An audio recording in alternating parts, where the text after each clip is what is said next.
मेरे परम पिता परमात्मा गुरु जी को मेरा सादर नमन और गुरु जी की प्यारी संगत को प्यार भरा नमस्कार। सबसे पहले मैं गुरु जी महाराज से पहले से ही क्षमा याचना चाहती हूँ कि मेरे से कुछ त्रुटियां हो इस सत्संग में तो मुझे माफ करें। मुझे अपना बच्चा समझ के मेरी गलतियों के लिए मुझे माफ करें। जब जब मुझे गुरु जी का सत्संग करने के लिए कहा गया है, मैं दुविधा में रहती हूँ कि गुरु जी की बड़ाई, उनका गुणगान मैं किस तरह करूंगी, कहां से मैं शब्द लाऊं। ये जैसे छोटा मुंह बड़ी बात वाली बात है। जैसे शब्द में कहा गया है, कौन जाने गुण तेरे ऊंचे अपार बेअंत स्वामी, कौन जाने गुण तेरे। गुरु जी का तो ना ही कोई आदि है ना ही कोई अंत है, और हम किस मुंह से उनका गुणगान करें। फिर भी कोशिश करती हूँ, क्योंकि गुरु जी ने कहा है, हर समय कहा है, सत्संग सुनना और सत्संग करना एक बहुत ही बड़ी उनकी ब्लेसिंग्स है। उसमें बहुत बड़ी ब्लेसिंग्स है उनकी। गुरु की परिभाषा करना तो बहुत ही कठिन है। हमारे गुरु जी तो दिव्य ज्योति हैं, वो ज्योत से आए थे और ज्योत में भी लीन हुए हैं, पर हमने तो उनको मानव रूप में देखा, इसलिए उन्हें विधाता होने का विश्वास होना हमें बहुत ही समय लगा। वे तो सर्वद्रष्टा सर्वज्ञाता और इस धरती पे लोगों का सर्व कल्याण करने आए थे। उनके होते हुए कितने परिवारों का कल्याण हुआ यहाँ पे, और आज भी चोला छोड़ने के बाद भी बहुत कल्याण कर रहे हैं अपनी संगत का। पता नहीं कौन किस जन्म से गुरु जी से जुड़ा हुआ है, ये वही जाने। मेरे परिवार पे उनकी असीम कृपा रही है। हमारे परिवार की जर्नी के बारे में अगर मैं कहूं तो मेरे अंकल कर्नल अमिता शास्त्री को सबसे पहले गुरु जी के बारे में उनकी बहुत ही प्यारे भगत कर्नल चैटर्जी, जो अब गुरु जी के चरणों में है, उनको 1985 में बताया था, पर फौज में इतना व्यस्त होने के कारण कुछ बात नहीं बन पाई। और अगर मैं कहूं, शायद उस समय गुरु जी का बुलावा नहीं था। आखिर में बुलावा आया जब गुरु जी छोटे मंदिर यानी एम्पायर स्टेट में बैठते थे, और तब हम उनकी शरण में आए। हमारी बड़ी बेटी की शादी हो चुकी थी और छोटी बेटी सीमेंस में जॉब कर रही थी। उसे पता चला कि सीमेंस में एक कर्नल चैटर्जी, जो आर्मी में सिग्नल्स के थे, और मेरे अंकल भी सिग्नल्स में थे आर्मी में, तो वो वहां पे जॉब कर रहे थे सीमेंस में। घर आके उन्होंने अपने पापा को बताया कि ऐसे कर्नल चैटर्जी सिग्नल्स के वहां पे सीमेंस में। तो मेरे अंकल बहुत खुश हुए और उनसे मिलना हुआ, क्योंकि फौज में हम ट्रांसफर होते रहते, तो कभी मिलते हैं कभी बिछड़ते रहते थे। और सच अगर इस समय गुरुजी ने यही जरिया बनाया हमारे लिए उन तक पहुंचने का। पहले भी वो आए थे पर बात बनी नहीं। फाइनली जो वो शुभ समय जब आया और शुभ दिन जब आया, जब हम गुरुजी के शरण में जाने का हमने तय किया, तो कर्नल चैटर्जी को किन्हीं कारणवश वहां वो पहुंच नहीं पाए। उन्हें भी हमारे साथ आना था, पर कुछ व्यस्त होने की वजह से वो आ नहीं पाए। और मैं, मेरे अंकल और हमारी छोटी बेटी, हम तीनों एम्पायर स्टेट पहुंचे। वहां गुरुजी के बारे में तो हमने कुछ जाना नहीं था, ना उनका कोई स्वरूप देखा था, तो बल्कि मैंने तो उनकी छवि भी नहीं इमेजिन करी, और आई जस्ट ऐसे ही पहुंच गए। सोचा कि बस हमें गुरुजी के शरण में जाना है। उस समय हमने देखा अंदर पहुंचते जो किचन के बाहर कैबिनेट थे, वहां पे गुरुजी, जो बाद में हम जाना वही गुरुजी हैं, बैठे हुए थे अपने स्पोर्ट्स शूज में और अपने कैजुअल अटायर में बैठे हुए थे, और उनके सामने 10-12 संगत नीचे बैठी हुई थी और वो उनसे बात कर रहे थे। हमने भी हम तीनों जाके वहीं उन संगत के साथ बैठ के फिर सोचा कि यही हमें बैठ जाना चाहिए उनके साथ। तो उस समय हमारे साथ गुरु जी की कोई इंटरेक्शन नहीं हुई। और जैसे कि आप सब जानते हैं कि बाद में गुरु जी अपने चूल्हे में आते हैं और अपनी गद्दी पे विराजमान होते हैं, वैसा ही हुआ। और संगत तो जानती है कि उनके बारे में अगर जितना भी कहा जाए वो कम है, कि जब वो अपने चूल्हे में आके गद्दी पे विराजमान होते हैं, उनका उनका जो भव्य मनमोहित करने वाला रूप है, उसका वर्णन करना तो बहुत ही मुश्किल है। In short, his presence was so mesmerizing, उनका रेडियंस, उनका ग्रेस, that हम जैसे कि उनको देखते ही रह गए। ऐसे लगा कि हम भीग गए हैं उस एटमोस्फेयर में, ऐसे सोख हो गए हैं, ऐसे ड्रेंच हो गए हैं। इतना एथीरियल था वो पूरा, और ऊपर से वो फ्रेग्रेंस, गुरु जी की फ्रेग्रेंस पूरे कमरे में, हॉल में फैली हुई थी। ऐसा लग रहा था कि कोई सपना देख रहे थे। बस खो गए उसी एटमोस्फेयर में, और हम ट्रांसपोर्ट हो गए उन ब्लेस्ड शब्द को सुन के, वो चाय प्रसाद, वो लंगर प्रसाद, जिसके सब ने सुना है कैसे वहां पे होता था। इतना अच्छा लगा, इतना अच्छा लगा। और सबको जब खत्म होने का आया, देखा कि लोग लाइन में खड़े होके आज्ञा ले रहे थे गुरु जी से, हम भी खड़े हो गए। और आज्ञा लेते समय जब मैं गुरु जी के चरणों में माथा टिका, तो गुरु जी ने इशारे से मुझे अपने पास बुलाया और कहा कि ना है तेरा। मैंने पूछा कितों आई है, स्टैंडर्ड क्वेश्चन जो गुरु जी ने कई संगत से पूछा है। अपने बारे में मैंने फिर बताया कि गुड़गांव से आए हैं, मेरे अंकल कर्नल अमिताभ शास्त्री वहां रहते हैं। और आगे मैंने जब कुछ बताना चाहा तो गुरु जी ने अपना हाथ ऊपर कर दिया और मुझे रोक दिया। और तब लगा कि गुरु जी शायद और कुछ मेरे से सुनना नहीं चाहते हैं, ना जानना चाहते मेरे बारे में। पर बाद में जाके समझ आया, गुरु जी तो जानी जान है, मैंने उनको अपने बारे में क्या बताना था। वो तो मेरा सारा कुछ आगे पीछे, काला चिट्ठा सब कुछ जानते थे। उन्होंने तो मेरी फाइल ही खोल ली होगी उस समय, और कितने जन्मों के पता नहीं, वो पूरा उन्होंने मेरा काला चिट्ठा देखा होगा। और उस समय हम ना समझ थे, समझ नहीं पाए कि गुरु जी ने क्यों हमें रोक दिया। वो दिन और आज का दिन, बस गुरु जी की blessings have been flowing endlessly in our family. कुछ दिनों बाद गुरु जी ने फिर मेरे अंकल को भी बुला के उनसे भी बात करी और उनके बारे में भी पूछा। तो मेरे अंकल ने बताया मैं टेलीकॉम कंपनी में आर्मी में था, और सिग्नल्स में और टेलीकॉम कंपनीज में काम करता था। तो उस समय मेरे अंकल भी ब्रेक ले रहे थे प्रीवियस जॉब के लिए, and he was applying to for other positions. तो गुरु जी ने कहा टेलीकॉम वाले थे, खाली में ही बैठ दे। बस that same was just like a blessing, and within no time very soon he got another job. और फिर अपनी दिल्ली में उनको जॉब मिल गई और he got busy with that job. मुझे याद आ रहा है जब हम एम्पायर स्टेट जाते थे और गेट, हमारी पार्किंग गेट से बाहर होती थी, और फिर वहां से चल के जाते थे छोटे मंदिर की तरफ। रास्ते में कितनी बार हमें फ्रेग्रेंस आई, रास्ते में समझ नहीं आया कि गुरु जी की, और सोचते थे कि यहाँ तक कैसे फ्रेग्रेंस आ रही है, मंदिर से लेके इतनी दूर तक फ्रेग्रेंस। और कई बार ऐसा हुआ एहसास कि जब हम घर पहुंचे रात को, आज्ञा लेकर घर पहुंचते थे, हमारा घर सेकंड फ्लोर पे है, और मैं सीढ़ी चढ़ती थी, मुझे सीढ़ियों पे वही फ्रेग्रेंस आती थी। And when I used to wonder how come यहाँ पे फ्रेग्रेंस यहाँ तक पहुंची हुई है, बल्कि दरवाजे तक आती थी।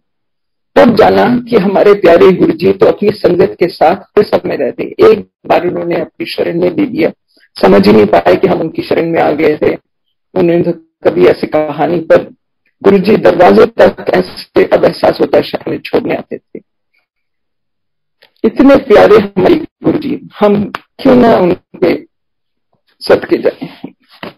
इतने प्यारे हमारे गुरु जी।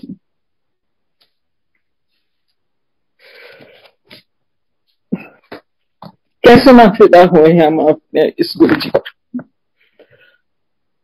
बस एक शब्द याद आ रहा है इस समय, से सिमरे जिन्हें आप सिमराए। जो उन्हें उनको सिमरन करता है तो वो कैसे ना आपको सिमर करें, कैसे ना वो आपको याद करें, कैसे ना अपनी गोद में ले लें, अपनी शरण में ले लें वो, जब आप उन्हें उनकी सिमरन करें। Now coming to the blessings, हमारे परिवार पे जो अनगिनत ब्लेसिंग्स आज तक हो रही हैं, कुछ मैं आपके साथ आज शेयर करना चाहूंगी संगत जी। सब कुछ तो नहीं हो पाएगा। मैं शुरू में एक क्रोनोलॉजिकल ऑर्डर में जानना चाहूंगी, क्योंकि एक एक करके कैसे जो हमें पता चला। अब एक बात यही है, हम जानते भी नहीं है हमें कितनी ब्लेसिंग्स गुरु जी की मिलती रहती। कुछ कितने अनजान हम होते हैं कि ब्लेसिंग्स तो अनगिनत होती हैं, पर हम गिने चुने ही बारे में हम समझ पाते हैं और जान पाते हैं। हमारी सबसे पहली ब्लेसिंग्स, हमारी बड़ी बेटी जो शादीशुदा थी, उसको हो गए थे 2.5-3 साल हो गए थे शादी को उस समय जब हम गुरु जी के पास पहुंचे। तो शी एंड हर हस्बैंड, हमारे दामाद, उन्होंने भी हफ्ता 2 हफ्ता हमारे जाने के बाद गुरु जी के पास आना शुरू करा, और 1 महीने के ही अंदर हमें पता चला that she has conceived and she is pregnant. उसको पीसीओडी की प्रॉब्लम थी, और जैसे कि आप जानते हैं वो प्रॉब्लम के साथ कंसेप्शन थोड़ा डिफिकल्ट होता है, पर with in a month of a going, which was Guruji's blessings, जो हम बाद में हमने जाना कि ऐसी ब्लेसिंग्स गुरुजी देते थे। हम बहुत कम जानते थे गुरुजी के बारे में, और धीरे धीरे, और वहां संगत आपस में बातचीत नहीं करती थी, तो हमें बहुत ही कम पता जानना, और अपने बहुत आगे जाके हमने सब बातें जानी गुरुजी के बारे में धीरे धीरे। हमें बस वहां पे आना अच्छा लगता था, हम पहुंच जाते थे, खिंचे हुए चले आते थे एक मैग्नेट की तरह। गुरुजी में वो खिंचाव था कि बस बिना कोई वजह, ये भी नहीं कि हम कुछ मांगने आ रहे या कुछ एक्सपेक्ट करते हुए आ रहे थे, पर अच्छा लगता था और पहुंच जाते थे। और हमारा सौभाग्य रहा हमारे परिवार का कि वहां पे कभी भी हमें मना नहीं करा गया कि हफ्ते में 1 बार आना या 2 बार। हम 4 दिन जाते थे, उन दिनों 4 दिन गुरुजी के शरण में जाते थे, इतना अच्छा लगता था। हाँ, तो मैं बता रही थी, बड़ी बेटी को ब्लेस किया गुरुजी, और उसका फिर बेटा हुआ आगे चल के। और जब बेटा हुआ तो हम छोटे से बच्चे को गुरुजी के पास लेके गए, और फिर मैंने गुरुजी के चरणों में अपने ग्रैंडसन को रखा और कहा, गुरुजी ये मेरा नातिन है। तो गुरुजी ने बहुत ही प्यारी स्माइल देख के और कहा, नातिन तो कितों एडी नानी लगती है। वो तो इतना गुरुजी की बात सुन के, it was so beautiful, and that was such a beautiful moment for me and for all of us. और गुरुजी ने ब्लेस किया बच्चे को। ही इज और हमारे 4 ग्रैंड चिल्ड्रन गुरुजी के ब्लेस्ड ग्रैंड चिल्ड्रन है, बहुत ही गुरुजी को भी मानते हैं, और truly Guruji's blessings for us. अब गुरुजी के पास आते हुए शायद 2 महीने हुए होंगे कि मुझे अपना, I was blessed with my dream job by Guruji. इससे पहले मैं दिल्ली में जॉब करती थी, और पहले गुड़गांव आने से पहले हम दिल्ली में रहते थे, और मैं दिल्ली कैंट में लोरेटो कॉन्वेंट में I was teaching maths in for senior students. और फिर यहाँ गुड़गांव शिफ्ट करने के बाद मैं यहाँ से कम्यूट करके कभी स्कूल बस में जाना, तो कभी ड्राइव करके जाना। तो कुछ दिनों बाद मुझे लगा कि ये बहुत ही ज्यादा, it was getting on to me, और फिर मैंने सोचा कि मुझे अब गुड़गांव में ही कुछ जॉब ढूंढ लेना चाहिए। जबकि मेरे पास एक परमानेंट जॉब था, 8-9 साल स्कूल में जॉब कर चुकी थी मैं वहां पे, I had a permanent job.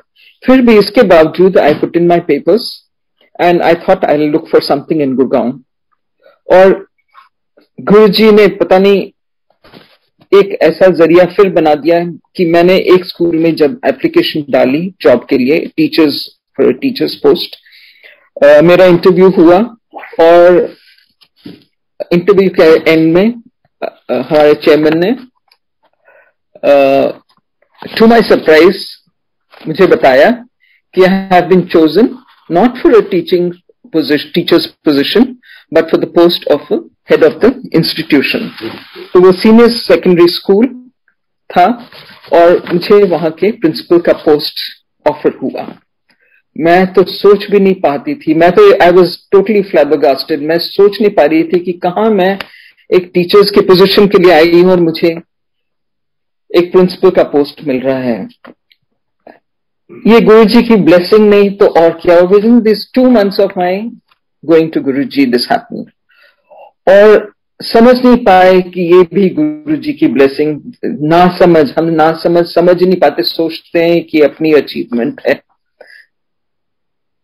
अगर ऐसा ही था तो शायद, अगर गुरुजी की ब्लेसिंग नहीं होती तो शायद मैं एक टीचर ही बनी रह जाती शायद। खैर, that was a beautiful experience for me, a big turning point in my career, and उसके बाद there was no looking back. उसी से रिलेटेड एक छोटा सा सत्संग, उस जॉब से related.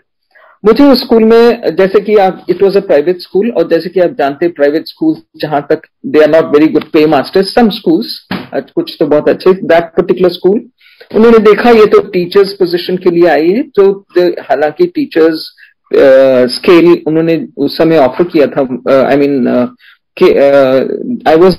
I had gone for the teachers position, तो उन्होंने क्या किया, मेरी तनख्वाह थोड़ी सी बढ़ा के give me a principal's position, but they never give me a proper scale of a principal. तो मैं, I was quite okay with it, because मेरे लिए एक नया एक्सपीरियंस था, administrative experience. I wanted to get some experience in the field in administration, school administration.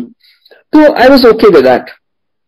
But 4, 5, 6 महीने हुए, और जब मैंने देखा कि I am putting in so much effort in the school, और मेरी in terms of my salary I am not been coming, it's not being paid, तब मुझे लगा कि शायद ये मेरे साथ एक फेयर प्रैक्टिस नहीं है।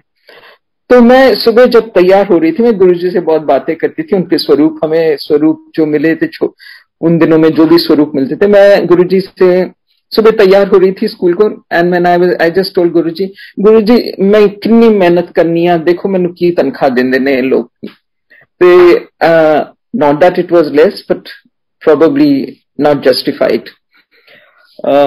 तो हुआ क्या कि at the end of the day, शाम को जब मैं वाइंड अप कर रही थी, तो चेयरमैन ने मुझे अपने ऑफिस में बुलाया, and I went to the chairman's office and he gave me a letter. तो लेटर पढ़ा तो आई सॉ कि they had raised my salary, and my salary was more than double of what I was drawing earlier. ये देखिए गुरुजी कैसे छोटी छोटी बातें ऐसे सुनते हैं। ये सुबह मैंने गुरुजी से, मैंने कोई डिमांड नहीं करी थी, मैंने कुछ मांगा नहीं था, बस अपनी फीलिंग शेयर करी थी गुरुजी के साथ। और उसी दिन शाम को मुझे ये ऑफर हुआ, और अगेन गुरुजी की मेहर। गुरुजी क्या नहीं सुनते, आपकी छोटी सी छोटी ख्वाहिशें पूरी करते हैं। क्यों ना हम अपने मालिक का शुक्राना करें। शुक्राना मेरे मालिक, शुक्राना, बेअंत अनंतम शुक्राना। अभी मैं अपनी छोटी बेटी की एक सत्संग करना चाहूंगी।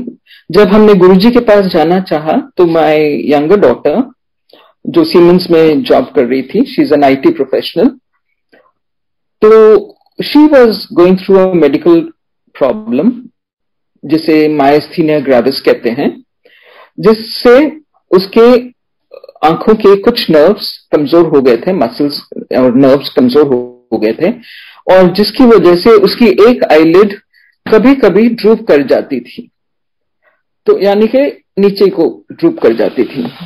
वैसे तो वो नॉर्मल लाइफ जी रही थी, पर एक यंग गर्ल, अनमैरिड गर्ल के लिए it was very embarrassing at the place of work, चाहे वो बाहर फ्रेंड्स के साथ थी या वर्क प्लेस पे, it was very embarrassing for her. उसे उसके लिए एक मेडिकेशन न्यूरोलॉजिस्ट दे रखी थी, so which she had to take every 6 to 8 hours, जिससे वो condition of the I was the nerves were being controlled. और फिर जब वो उसका असर खत्म होता था, फिर से वो ड्रूप करने लगती थी। तो इसको शायद ऑलमोस्ट अ ईयर हो गया था, और दवाई खाके, और फिर then she had to go for regular testing, RNS test जिसे बोलते हैं, रेपिटेटिव नर्व स्टिमुलेशन टेस्ट भी कराना पड़ता था उसे। वो एकदम तंग आके उसने कहा कि घर पे बताया कि मैंने अब दवा लेना छोड़ दिया। हमें बताया हम दोनों को कि I am fed up of this and now I am not going to take any more medication, और मैं केवल गुरुजी पे छोड़ दूंगी। अब जैसे गुरुजी चाहें वैसा ठीक रहेगा मेरे लिए। उसी दिन शाम को एम्पायर स्टेट में हम गुरुजी के चरणों में जब तीनों पहुंचे तो गुरुजी ने उसे अपने सामने, बिल्कुल सामने उसे बिठाया, उसे वहां सामने बैठने का मौका मिला। वो दिन और आज का दिन, वो प्रॉब्लम कभी नहीं आया। She was totally cured of that problem. She didn't have to take any medication, कभी कुछ लेना नहीं पड़ा, और वो बिल्कुल ठीक हो गई, और वो कभी वो प्रॉब्लम वापस नहीं आई। जय गुरु जी, शुक्राना गुरु जी, अनंतम शुक्राना मेरे मालिक। और गुरु जी की मेहर से जुड़ने के 1 साल में ही उसकी शादी हो गई, बल्कि 4-5 महीने में ही उसकी सगाई हो गई थी, और 1 साल में उसके पसंद के लड़के से उसकी शादी हो गई। Excuse me. गुरुजी के नाम से उनके शादी के कार्ड्स छपे। गुरुजी के पास हम वेडिंग कार्ड्स लेके गए, गुरुजी ने ब्लेस किया और संगत को डिस्ट्रीब्यूट करे, और संगत छोटी बेटी की शादी में आई। ये हमारा सौभाग्य रहा। इतनी ब्लेसिंग्स मिली इस परिवार को और बच्चों को कि जितना भी हम शुक्राना करें वो कम है। शादी के 1 दिन पहले हमारी छोटी बेटी खास गई गुरुजी से ब्लेसिंग्स लेने, और शादी के बाद दोनों बेटी और दामाद भी जाके उनसे उन्होंने गुरुजी से ब्लेसिंग्स ली। बहुत ही वो moments very precious to us, जब दोनों बच्चों ने जाके गुरुजी के चरणों में माथा टेका और गुरुजी ने उन्हें ब्लेस किया, उनकी शादी ब्लेस की, उन्हें ब्लेस किया। That was such a beautiful moment for our family. अब एक सत्संग मैं अपने अंकल का करना चाहूंगी, जो हमारे लिए एक बहुत ही अहम सत्संग है, क्योंकि बहुत ही बड़ी ब्लेसिंग्स गुरु जी की हमारे इस परिवार पे रही है। गुरु जी से जुड़ने के बाद अंकल का एक नया जॉब दिल्ली में लगा, तो वो गुड़गांव से दिल्ली जाते थे और शाम को करीब 6 बजे लौटते थे। मैं करीब 4 बजे वापस स्कूल से आती थी। एक दिन में जब मैं शाम को आई 4 बजे, तो देखा अंकल घर पे पहले से पहुंचे हुए थे। तो पूछा तो बताया उन्होंने कि वो थोड़ा सा डल महसूस करते, थोड़ी कमजोरी महसूस हो रही है उनको, और वो आराम करना चाहते थे। ठीक है, उन्होंने आराम किया। अगले दिन, वो फ्राइडे का दिन था मुझे याद है, और अगले दिन सैटरडे था और उनका ऑफिस खुला था, तो वो सैटरडे को गए ऑफिस, और 1-2 घंटे में फिर उनको वही महसूस हुआ, वो बैठ नहीं पाए, वो वापस आ गए। मैंने उनको कहा डॉक्टर के पास चलते, नहीं माने, कहते नहीं मैं थोड़ा सा 2 दिन आराम करूंगा, मैं ठीक हो जाऊंगा, सिर्फ कमजोरी हो रही है मुझे। संडे निकल गया और मंडे को जब वो ठीक नहीं हुए, उन्होंने ऑफिस जाने का प्रोग्राम कैंसिल हो गया, तब मैंने कहा कि मैं भी छुट्टी ले रही हूं, हम दोनों चलो डॉक्टर के पास चलते हैं, let's get a checkup done. तो उनका नहीं तुम छुट्टी मत लो, तुम्हारा जॉब जरूरी है, you need to be in school, तुम जाओ, मैं अपने आप चला जाऊंगा और अपना चेकअप करवा लूंगा।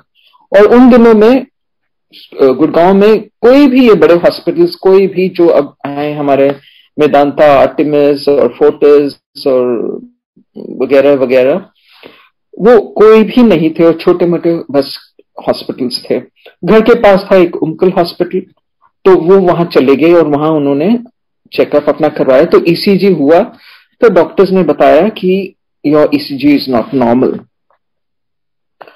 उन्हें फटाफट स्कूल में फोन आया, हमारे बेटी और दामाद को फोन किया, सब पहुंच गए। डॉक्टर ने कहा you will have to go to a cardiologist. तो ये तय हुआ कि एस्कॉट्स दिल्ली में उनको मूव करेंगे, और उसी समय हम with in couple of hours हम एस्कॉट्स दिल्ली उनको ले गए सब। वहां जाके जब उनके टेस्ट हुए और एनजीओ हुआ, तो पता चला कि उनकी मेन आर्टरी, एक आर्टरी में 100% ब्लॉकेज और दूसरी आर्टरी में 90% ब्लॉकेज था। और संजय जी, ये फ्राइडे को वो डिस्कम्फर्ट उन्होंने महसूस करी, ये हम मंडे को वहां पहुंचे थे विद 100% एंड 90% ब्लॉकेज। गुरुजी ने संभाला हुआ था, अगर गुरुजी ने नहीं संभाला तो कैसे, I mean one can not imagine what could have happened. बस गुरुजी की मेहर, वहां पे हॉस्पिटल में वो रहे 4-5 दिन, वहां पे सारे उनका एंजियोग्राफी, एंजियोप्लास्टी हुआ, स्टेंट डला, और ऑल थ्रू आउट गुरुजी का स्वरूप, उनका ब्लेस करा हुआ स्वरूप उनके तकिए के नीचे था, and his blessings were flowing all through. और वो सब कुछ ट्रीटमेंट होने के बाद वो घर पहुंचे।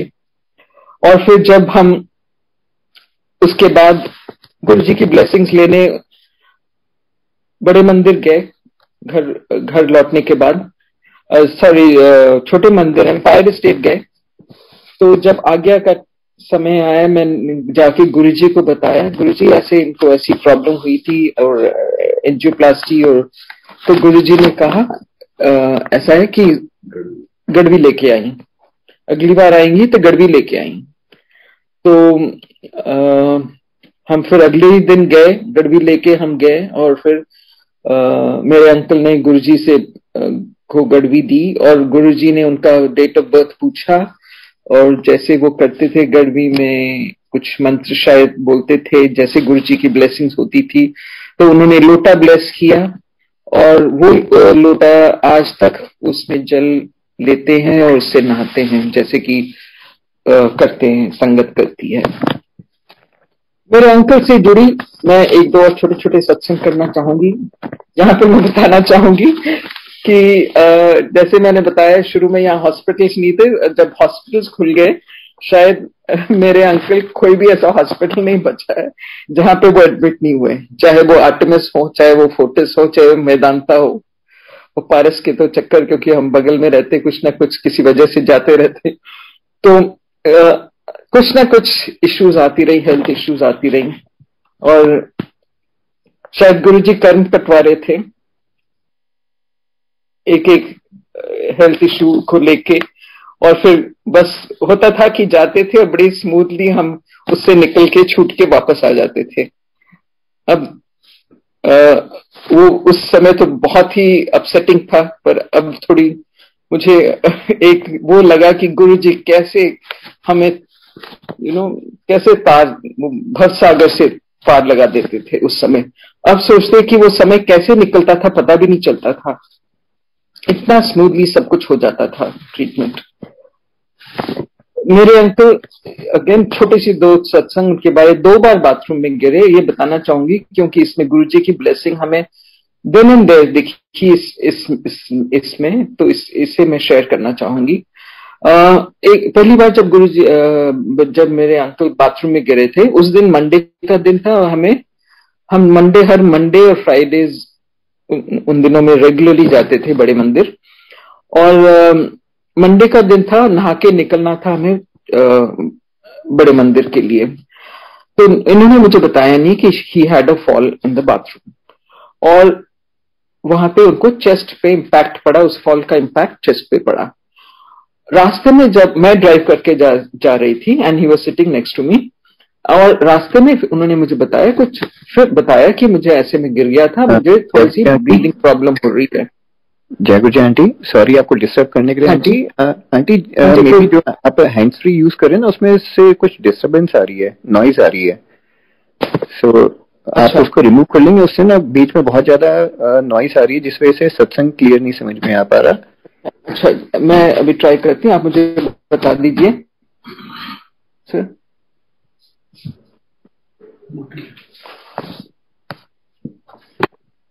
अभी बेटर हो रहा है क्या? Is it better now? हाँ जी aunty, thank you so much aunty. अच्छा, थैंक यू। तो मैं बता रही थी कि रास्ते में उन्होंने मुझे बताया कि उनको ब्रेथलेसनेस हो रही है, तो मैं थोड़ी, I got a little worried, और बड़े मंदिर पहुंचते पहुंचते उनकी तकलीफ बढ़ गई, और गाड़ी से वो उतर भी नहीं पा रहे थे. He was so breathless, he just was feeling the इतना चेस्ट में दर्द हो रहा था कि वो उतर ही नहीं पा रहे थे गाड़ी से. फिर मैंने कहा उनको, जैसे कि यू नो ऑल वाइव्स कहते, मैंने कहा चलिए हम वापस चलते हैं, let's just rush to the hospital and get you checked. तो उन्होंने कहा नहीं नहीं, हम यहां तक आ गए हैं, बिना दर्शन के हमें जाना नहीं चाहिए, मैं धीरे धीरे चला जाऊंगा. उन्होंने जिद करी, मैंने उनका हाथ पकड़ के धीरे धीरे, उनसे चला भी नहीं जा रहा था, उनको अंदर तक ले गई. जनरली हम माथा टेक के वहां बैठते थे. उस दिन हमने बड़े मतलब हॉल में माथा टेका और फिर हम चाय प्रसाद की तरफ गए.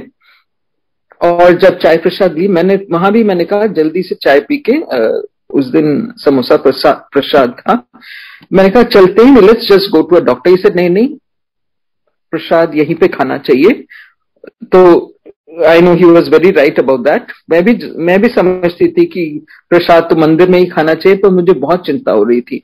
मैंने ये भी कहा उनको, मैं अनाउंस करवा देती हूँ वहां बोल के, किसी को कोई डॉक्टर है तो आके चेक कर ले. तो उन्हें उसके लिए भी मना कर दिया, कहते थे नहीं मैं ठीक हो जाऊंगा. खैर वहां हमने बैठ के प्रसाद लिया और प्रसाद छका. वहां से हम निकले और गाड़ी में बैठे और हम शायद गुरुजी पब्लिक स्कूल तक ही पहुंचे होंगे कि इन्होंने कहा now I am better, I am feeling normal. आप देखिए प्रसाद की महत्व. वही कहते हैं कि मंदिर में खाओ तो प्रसाद, घर ले जाओ तो मिठाई, वो तो है ही. पर इतनी जल्दी गुरुजी ने ऐसे ब्लेस किया कि by the time we reached Guruji public school, वहां तक मोड़ तक ही आए थे कि he started feeling better. And जब तक हम घर के पास पहुंचे, he was feeling much better. फिर भी हम हॉस्पिटल गए. We thought we should verify, पता लगाना चाहिए कि हुआ क्या है. जब सब कुछ हुआ, उनके सारे टेस्ट हुए, ईसीजी और एक्सरे वगैरह, पता चला एक हेयरलाइन क्रैक, उनकी रिब में एक हेयरलाइन क्रैक हो गया था. खैर वो ही केम आउट ऑफ दैट. इसी तरह काफी महीनों बाद he had a second fall. और इसको I will just make it short. Second fall के बाद उनको पता ही नहीं चला कि इंटरनल ब्लीडिंग हो रही है. उनके लोअर एब्डोमेन में, उनके बैक पीछे पीठ की तरफ से ब्लीडिंग हो रही थी बिकॉज उस फॉल के इम्पैक्ट से. और बाहर कहीं पता नहीं चल रहा था. तो उस दिन शाम को जब मार्केट गए तो ही कोलैप्स्ड. वो अनकॉन्शियस हो गए और कोलैप्स, क्योंकि ब्लीडिंग की वजह से उनका ब्लड प्रेशर बहुत ड्रॉप कर गया था, जो हम रियलाइज नहीं कर रहे थे. वहां पे फिर लोगों ने उनको उठा के पास के क्लिनिक में ले गए और वहां पे जब चेक हुआ तो इनका बीपी 80-30 था. 80-30 which is so unsafe, almost danger level, like 80-30. खैर उसके बाद जो भी हमने गए, ट्रीटमेंट कराई. और इस सिचुएशन से भी गुरुजी ने इस गुरुजी की ब्लेसिंग्स की, बस he came out of this. So ऐसे कई ऐसे मौके हैं जहां पे इनको we have to rush to the hospital, emergency में जाना पड़ा. वही कहते हैं कि वही मुझे तो शब्द ही गुरुजी के याद आते रहते हैं. याद आ रहा है शब्द, जिसके सिर ऊपर तू स्वामी सो दुख कैसा पावे. वाकई जब गुरुजी का हाथ हमारे सर पे है तो वो कैसे दुख गुरुजी को निकाल ही लेते हैं, सब दुखों में से हमें. गुरुजी ने हमें 2 बार जीवन दान दिया. एक बार तो जोधपुर में हम दोनों जोधपुर राजस्थान की सैर के लिए बाय रोड निकले थे और वहां पे एक हमारी कार का ट्रक के साथ एक हेडलॉन्ग कोलिशन होते होते बच गया. वो डाइवर्ट हो गया. मेरे हस्बैंड गाड़ी चला रहे थे और पता नहीं, अभी सोचते हैं तो लगता है कि that was next to impossible, जो वो सिचुएशन था उस समय. पर वो भी डाइवर्ट हो गया और गुरुजी की असीम कृपा कि हम बच निकले वहां से.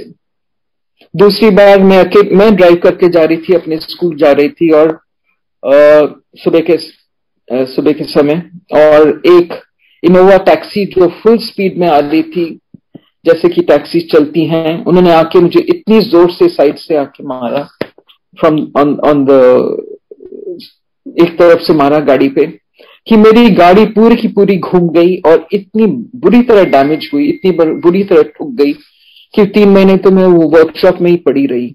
It was in such a bad condition, पर मैं स्क्रैचलेस बच गई, कुछ भी नहीं।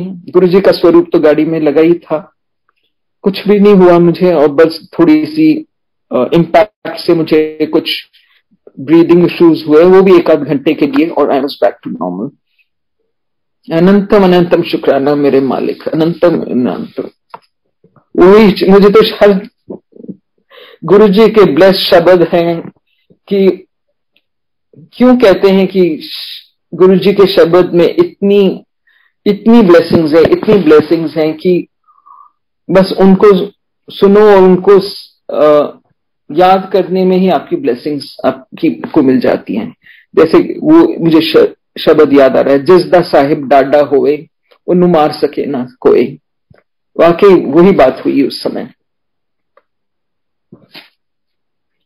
संगत जी, आपने कई बार सुना होगा कि गुरुजी कैसे बिना पेट्रोल की गाड़ी भी चला देते थे, और ये हमारा पर्सनल एक्सपीरियंस हमारे साथ रहा कि कैसे गुरुजी ने हमारे साथ भी ऐसे ही कुछ हुआ था और कैसे हमें पार लगाया था। ये शायद 2007 की बात है। हम दोनों, हमारी छोटी बेटी जो शादी के बाद यूएस चली गई थी, because son in law was working in the US, वो जैसे शादी हुई वो शिफ्ट हो गए थे यूएस।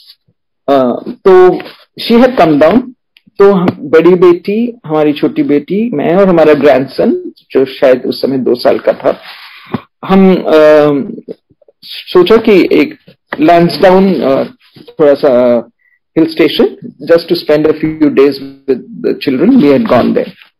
तो वहां पे लैंसडाउन में पता चला कि आसपास we were trying to find tourist spot. तो पता चला एक तारकेश्वर का मंदिर है, जो शिव मंदिर है तारकेश्वर, जो करीब लैंसडाउन से 40 किलोमीटर दूर था।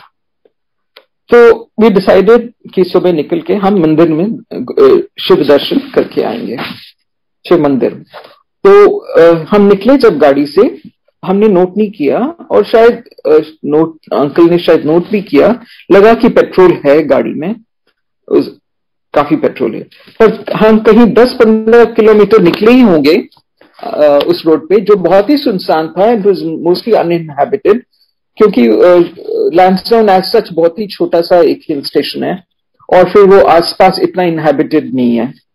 और सडनली मेरे अंकल ने नोट करा कि नीडल, गाड़ी की नीडल ई पे आ गई है, और हम मंदिर वहां से करीब 20-25 किलोमीटर और दूर था।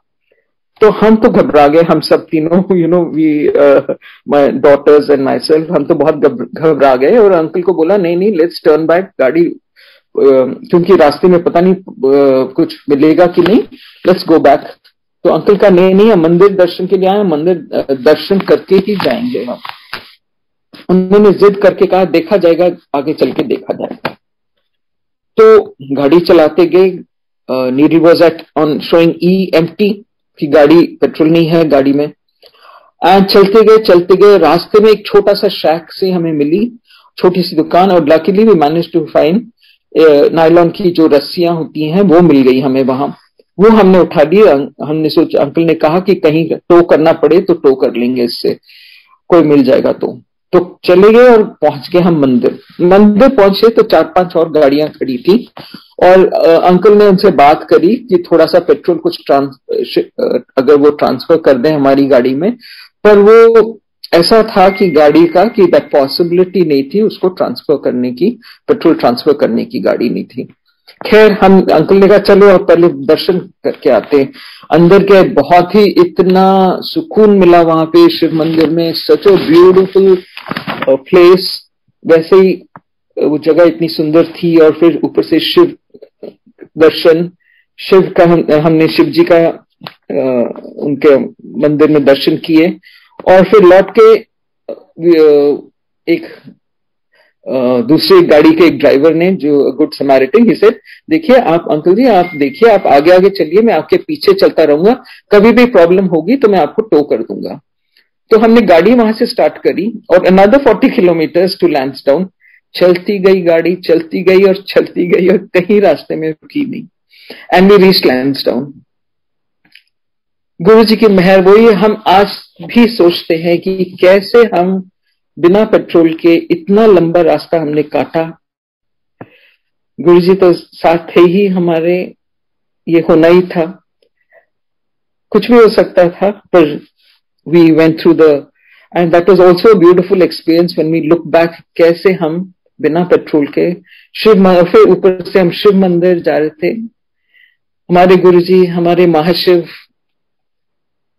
के दर्शन करने जा रहे थे हम, तो कैसे नहीं हम पहुंच पाते वहां।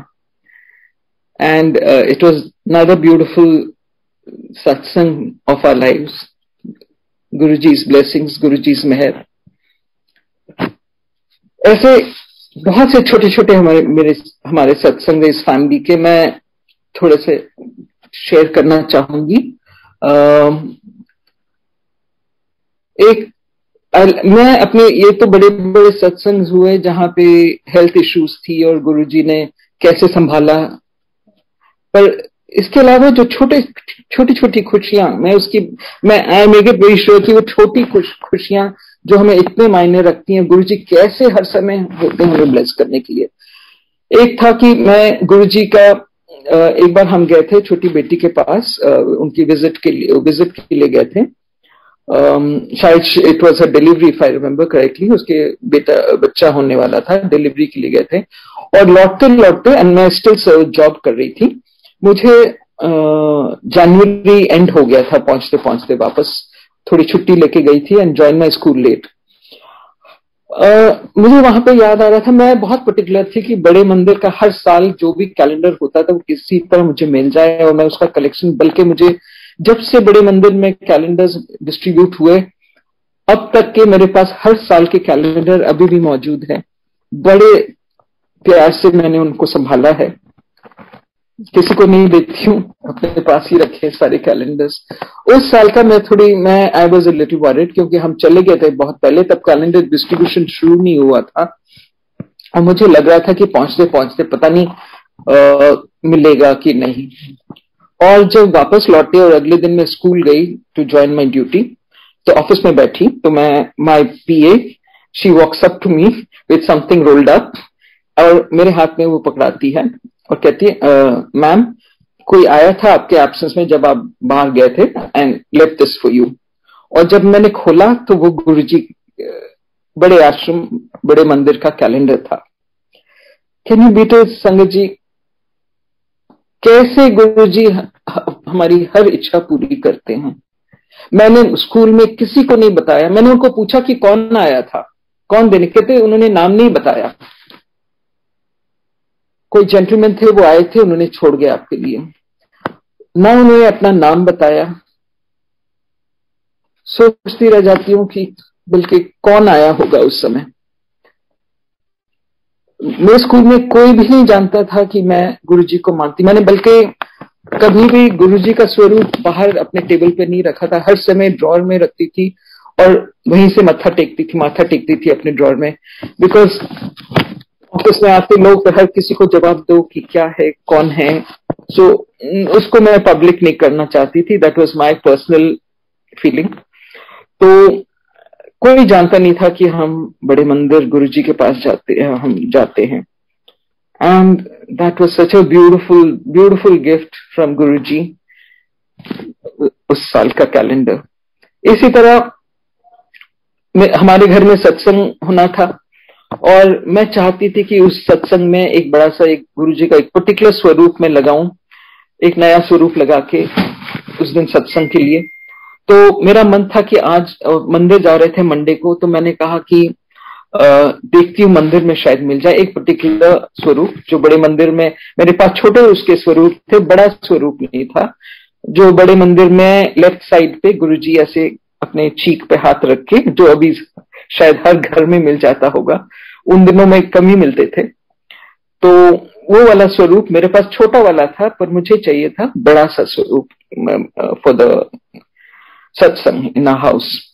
तो मैं गई मंदिर मंडी को, और फिर मैंने वहां पे उनको क्यू में खड़े होके, फिर जब मैंने स्वरूप मांगा बड़ा, तो उन्होंने कहा बड़ा स्वरूप हम ऐसे नहीं देते, आपको अपना नाम देना पड़ेगा और फिर नेक्स्ट वीक आप आके चेक कर लीजिए। और उसी हफ्ते हमारा सत्संग था।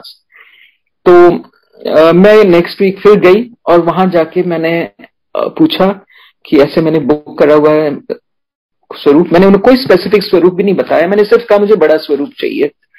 एंड उन्होंने फिर मुझे एक वही रोल करा हुआ कैलेंडर दे दिया, और जब मैंने खोला संगत जी, वही कैलेंडर, वही स्वरूप जो मैं चाहती थी वो मुझे मिला। फिर वही गुरुजी कैसे आपकी हर खुशी हर ख्वाहिश पूरी करते हैं। ये छोटे छोटे सत्संग सो प्रेशियस, क्योंकि हर समय हमें एहसास दिलाते हैं गुरुजी कि मैं हूं, मैं सुन रहा हूं, तुम्हारी हर बात सुन रहा हूं, तो बोल बच्चे तो इसे क्या चाहिए। जबकि हम मांगना नहीं चाहते, पर ऐसी चीजें तो बिना मांगे रह नहीं सकते हम। कैसे ना मांगे ऐसी चीजें, ये छोटी छोटी खुशियां।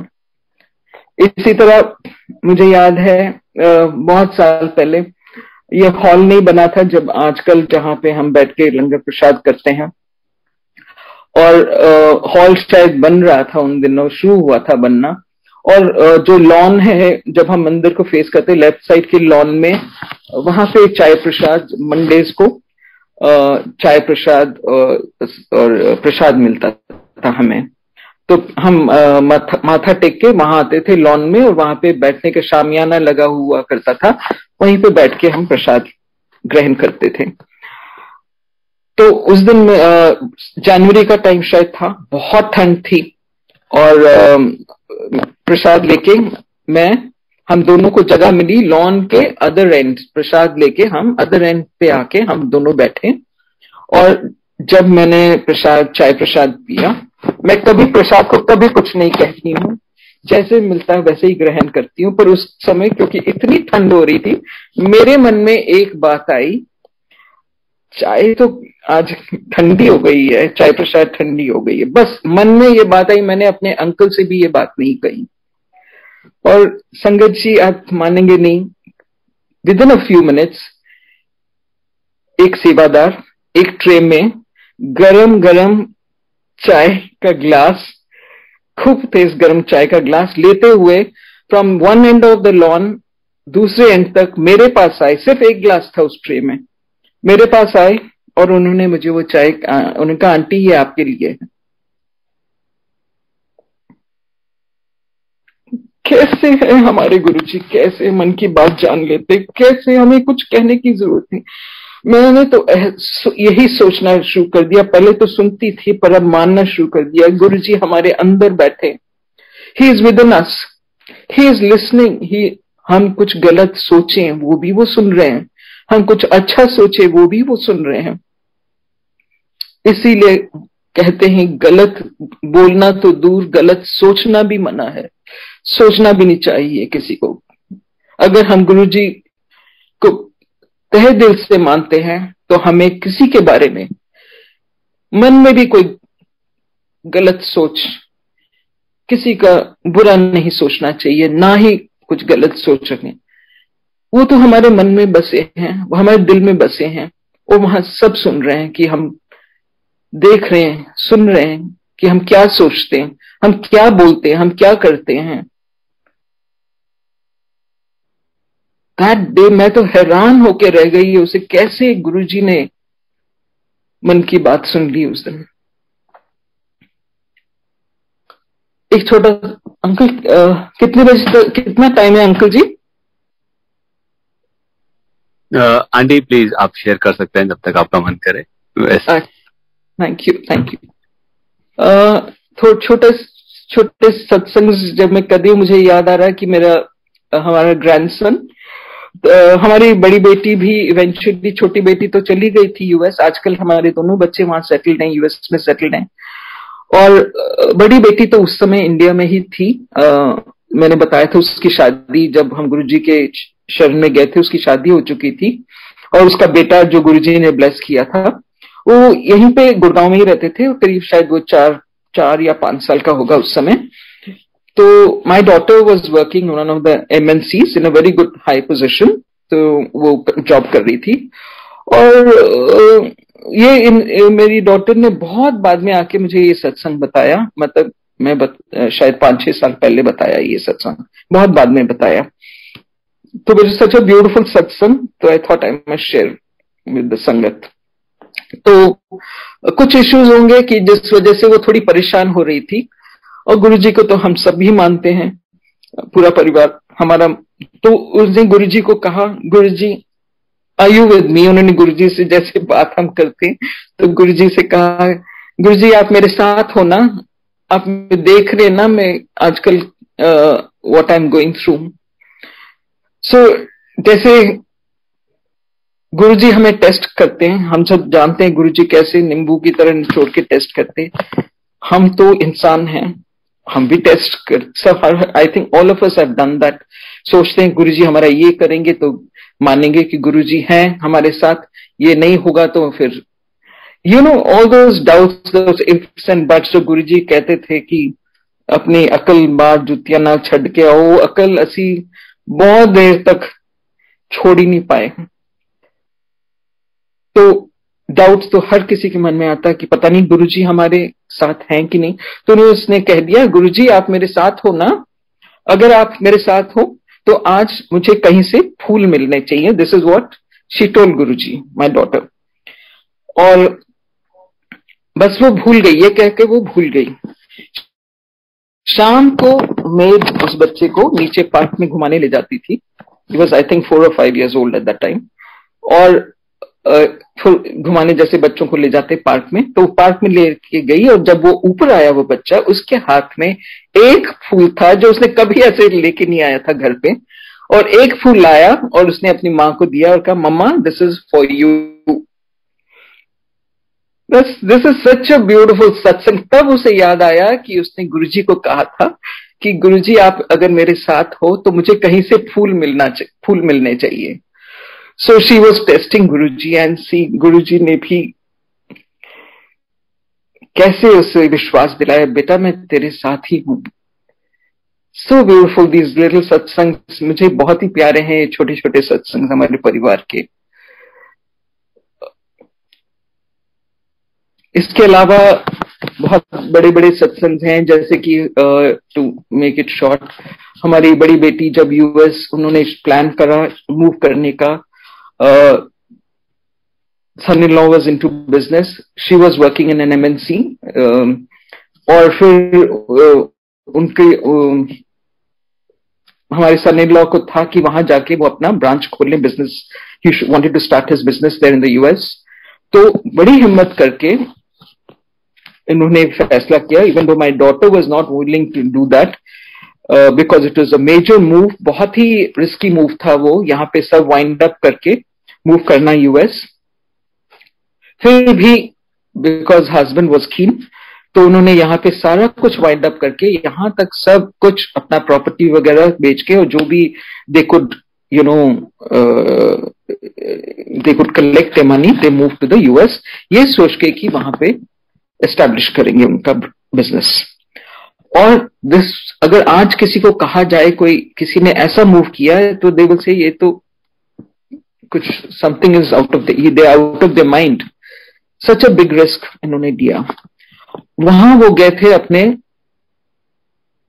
B1 B2 वीजा पे, जो 6 months की वैलिडिटी थी, और ये सोचा कि 6 months में कुछ वो शुरुआत करने की कोशिश करेंगे एंड देखा जाएगा आगे क्या होता है। और उन्होंने business visa which is an L1 visa के लिए अप्लाई करा, और गुरुजी की मेहर फिर देखिए 6 महीने होने से पहले 5 महीने में ही उनको L1 वीजा मिल गया, और विद इन 4 years उनको ग्रीन कार्ड भी मिल गया। This was such a major move, and Guruji की मेहर के बिना it was just not possible.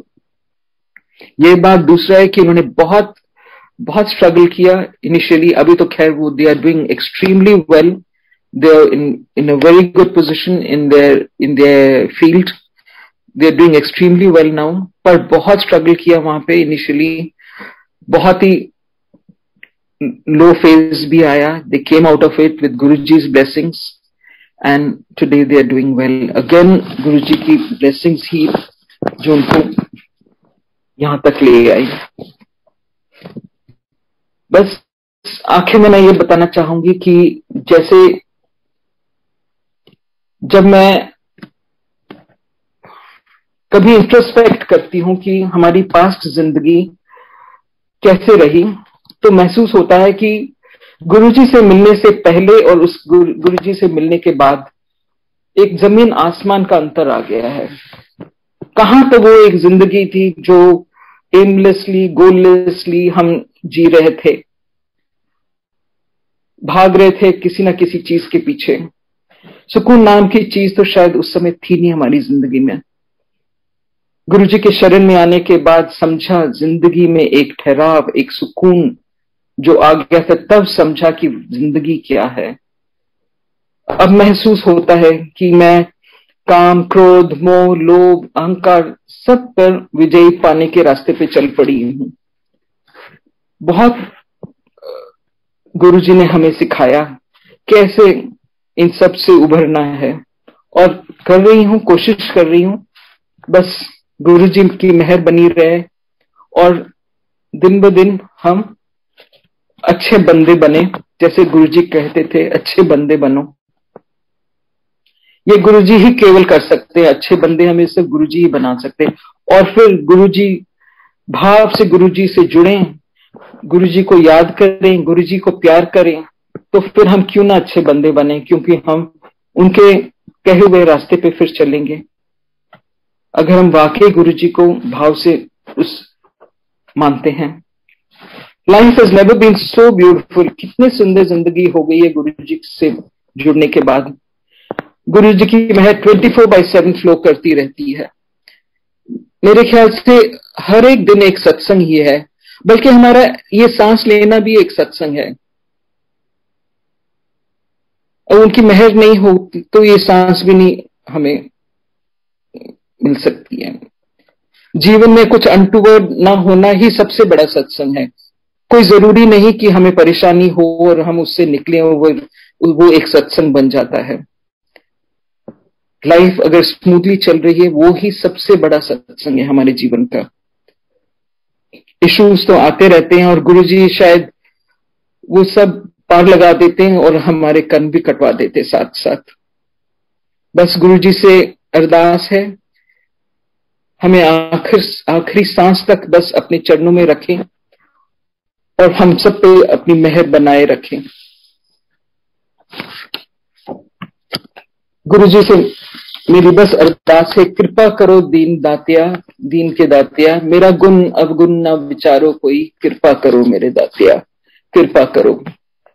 अनंतम अनंतम शुक्राना मेरे मालिक दा, अनंतम अनंतम शुक्राना मेरे गुरुवर का. जय गुरुजी, शुक्राना गुरुजी.